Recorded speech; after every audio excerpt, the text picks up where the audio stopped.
good evening. Ang topic natin ngayon ay maglingkod tayo sa Diyos habang may buhay. Amen. Korinte 15:58. Sabi sa Korinto 15:58, kaya nga mga minamahal kong kapatid, magpakatatag tayo at huwag matinag, maging masipag kayo palagi sa paglilingkod sa Panginoon dahil alam ninyong hindi masasayang ang inyong pagpapagal para sa Kanya. Bagamat napakahirap ng sitwasyon ng panahon natin ngayon dahil sa worldwide pandemic, ay huwag nating gawing dahilan ito upang magpahinga sa paglilingkod sa Diyos sapagkat gagamitin ito ng dyablo upang pahinain ang ating pananampalataya sa Diyos. Sa gayon ay mahulog tayo sa bitag ng dyablo na huwag maglingkod sa Diyos, kaya magpatuloy lang tayo at magtiwala sa Panginoon. Isang katotohanan na ang kalooban ng Diyos ay sambahin natin siya at paglilingkuran. Kaya nga kahit may krisis o wala, ay dapat tayong magpakasipag sa paglilingkod sa Panginoon.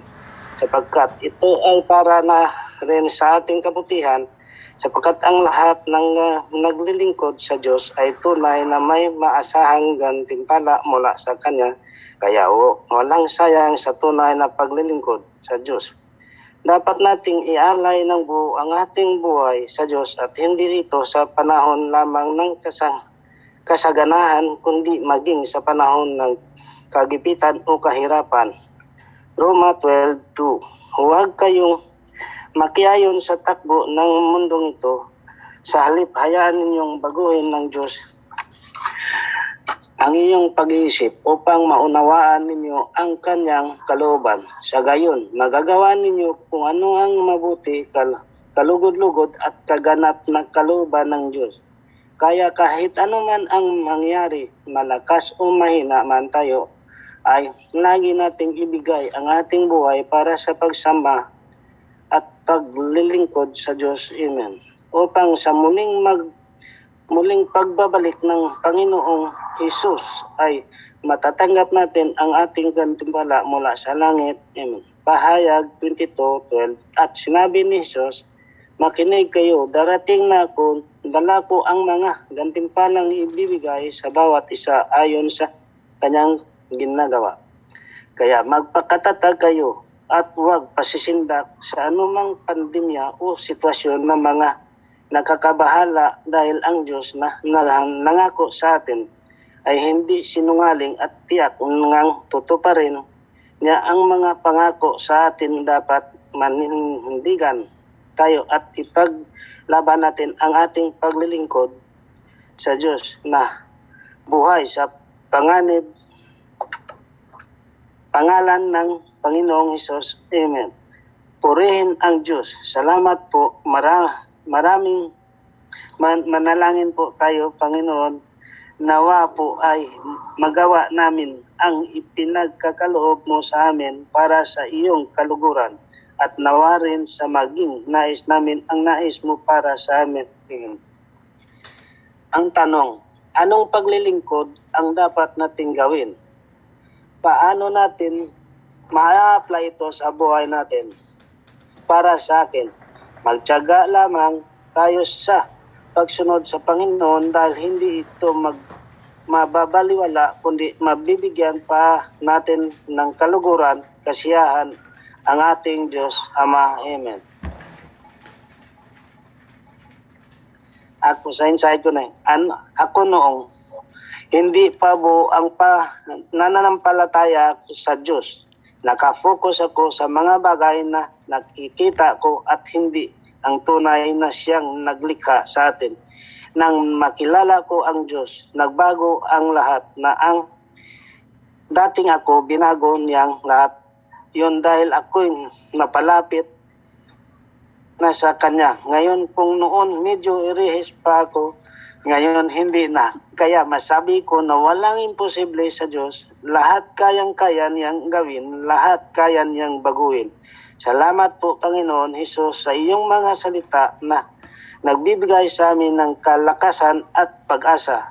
Kaya'y maglilingkod kami sa iyo habang buhay. Salamat, Holy Spirit. Amen. Amen.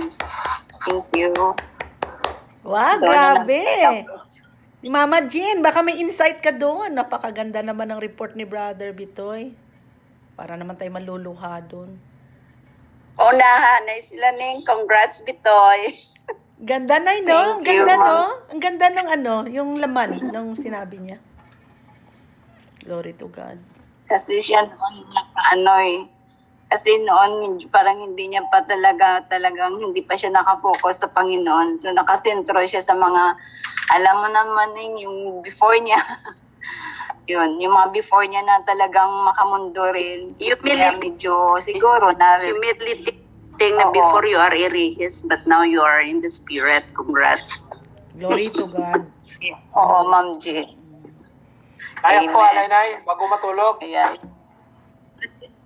Okay, sige. Buong Wow, na yun. congrats, Brother Bitoy. What a great testimony for a humble and simple guy. Thank you for Thank you, Holy allowing Spirit. thank you for allowing the Holy Spirit to use you. Yan ay maririnig natin sa simpleng tao na tunay na nagpakumbaba at tunay na inaccept ang challenge just to glorify the Lord. So it should really humble each one of us. Maramdaman natin yung salita ng tao na ginamit ng Panginoon, na ginamit ng Holy Spirit na nothing is impossible. Kahit anong simple natin, kahit anong kasama natin, ay yung pinapakita mo yung through humility mo para maramdaman ng tao yung tunay na puso mo. So it's really a big step, really a big challenge na in-accept mo Bitoy, and I really salute you for that because you really give glory to the Lord sa buhay mo. Although hindi easy magsalita, ako until now it's a struggle for me to every time I lead. But then again, for you na talagang magbigay puri sa Panginoon, na alam mo na you're doing it not for yourself but to honor God with your life, na alam mo kung ano yung mga changes sa buhay mo, kung ano yung mga improvement na ginawa ng Panginoon sa'yo, and you really give glory to Him. So I just pray na you will continue to use your testimony, kasi hindi lang yan magiging tunay na makaka-antig damdamin sa ibang tao, especially sa mga husband. So God will gonna be using you as a tool na para mapalapit sila sa Panginoon. That there's really nothing impossible with the Lord. So with your talk tonight, it's a good reminder na we should never lose hope. Kasi ang Panginoon naman, alam niya lahat ng nangyayari, alam niya na rin ang ending. So we just have to continue to hold on to His promise na hindi niya tayo pababayaan, na lagi niya tayong gagabayan. Huwag lang tayo maging lukewarm. We just have to continue praying and praising Him and honor Him for everything. Kasi alam niya kung paano niya tayo bantayan, at alam niya kung paano tayo bigyan ng strength sa oras ng mga pagsubok na ito. So again, thank you, Brother Bitoy. I really salute you for what you did. And I know the heaven is clapping, the heaven is rejoicing at this moment sa ginawa mo. Glory to Him and glory to our Lord Jesus Christ. Salamat, Spirit. Salamat. Okay, sige. Ayos good to. Ayos. Keep it up. Okay. Salamat sa Holy Spirit. Gito. Napakaganda ng verse 58. Therefore, my dear brothers, stand firm. Let nothing move you. Always give yourselves fully to the work of the Lord, because you know that your labor in the Lord is not in vain. Actually, ito yung sinulat ni Paul sa mga taga-Corinthians. Bakit sinabi ito ni Paul? Bakit yun yung kanyang encouragement? Kasi diba it's natural for us na kung mayroon tayong ginawa, gusto talaga natin makikita ang results. But there are times na wala talagang result eh. At sometimes nakakawala na ng gana. Imagine praying for that person for 20 years, walang nangyari. kahit may ginawa ka pang mabuti, wala pa rin nangyari. Even for 30 years, I experienced praying for a person very, very close to me for more than 30 years. Wala talaga akong may nakita na bunga. But sabi dito ni Paul, nothing that we do will be in vain. Why? Because of the resurrection. Kasi kung walang resurrection, wala tayong maipapala after here on earth. But because of the resurrection of Christ, alam natin na we can still maintain that heavenly perspective, no? Kahit wala tayong makikitang good na fruit dito. Pero you know what? After more than 30 years of praying this person, ngayon, nasa Panginoon na siya. At talagang very true si God sa kanyang promises, no? So kaya siguro yung take home ko dito is kung mayroon man tayong mga ginagawa na hindi tayo na-recognize, may it be in our workplace, may it be in our family, may it be in the service of the Lord, kung hindi natin nakita yung result sa ngayon na ini-expect nating makita, let's continue to hold on for the heavenly perspective.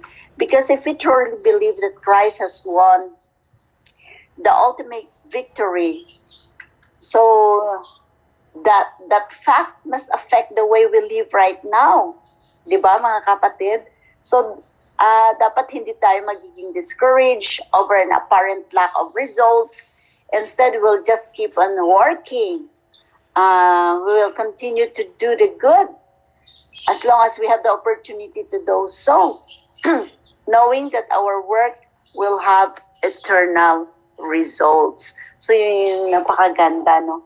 At siguro isang take home ko pa is this, kung mayroon man tayong ginagawa na hindi naman na reward or nabigyan ng recognition ng mga tao, anyway, we are not working for people, but we're working for the Lord.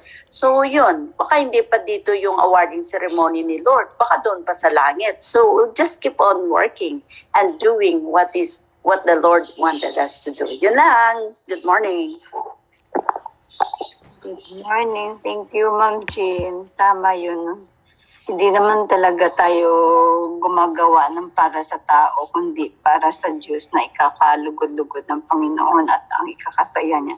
Kung hindi man tayo nare-recognize ng mga tao sa mga ginagawa natin, nakikita ng Panginoon, nakikita man ng Panginoon at siya talagang nare-recognize niya tayo sa lahat ng ating ginagawa para sa Kanya. So thank you, Ma'am Jean, sa napakagandang insight na naman na marami na naman kaming nakukuhang na aral. Nay? And next, Sister. Nay? Ay, okay. Aning, okay. Sige, Aning. Yeah, maganda yung sinabi ni Tita Jean. Dagdag lang ng konti. Maganda yung in-emphasize niya kasi dito